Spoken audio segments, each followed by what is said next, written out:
અને દેશના પ્રધાનમંત્રી આદરણીય મોદીજીના નેતૃત્વમાં દેશભરમાં આત્મનિર્ભર ભારત સંકલ્પ એક અભિયાન સ્વદેશી માટેનું એક જાગરણ 25 સપ્ટેમ્બરથી 25 ડિસેમ્બર અટલજીની જન્મજયંતિ સુધી 3 મહિના એક જનજાગૃતિ માટેનું એક અભિયાન ભારતીય જનતા પાર્ટીએ શરૂ કર્યું છે। આ અભિયાન માત્ર ભાજપનું નથી, આ ભારતનું અભિયાન છે।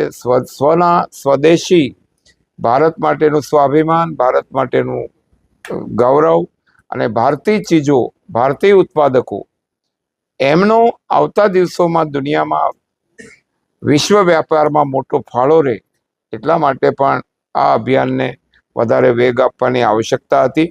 અને એમાં દેશની પ્રજાનો જ્યારે સાથ મળે, 145 કરોડ લોકો જ્યારે એકવાર નક્કી કરી લે કે અમે સ્વદેશીનો આગ્રહ રાખીશું, અત્યારે છે ભલે એમની પાસે હોય પણ હવે નવું જે લઈએ એમાં સ્વદેશીનો આગ્રહ રાખીએ, જેમાં ભારતની લોકોનો પરસેવો હોય અને ભારતની માટીનો સુગંધ હોય, એ સ્વદેશી છે। એવી રીતે બહાર બોર્ડ લગે અહીંયા સ્વદેશી વેચાય છે, માત્ર સ્વદેશી વસ્તુ અહીંયા મારી દુકાનમાં વેચાય છે એવા બોર્ડ, અને એવી રીતે સ્વદેશી અને આત્મનિર્ભરતા આજે દુનિયામાં ગમે તેટલા ટેરિફના જે કંઈ વાતાવરણ બન્યા છે, ગમે તેટલા ટેરિફના ચેલેન્જ સામે પણ મોદી સાહેબે ભારતની પ્રજાને જાગૃત કરીને એમાંથી ભારત ક્યારેય નમશે નહીં। હવે પહેલાનું ભારત નથી।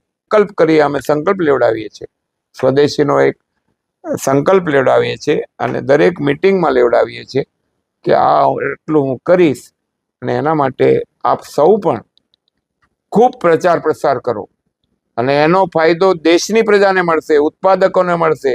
બેન ઘરમાં વસ્તુ બનાવતી હશે ને તો એનો રોજગાર વધશે, નાનામાં નાનો કારીગર જે ઘરે બનાવતો હશે એનો રોજગાર વધશે અને એના કારણે ભારતની આર્થિક તાકાત ઊભી થશે। એ આનો હેતુ છે।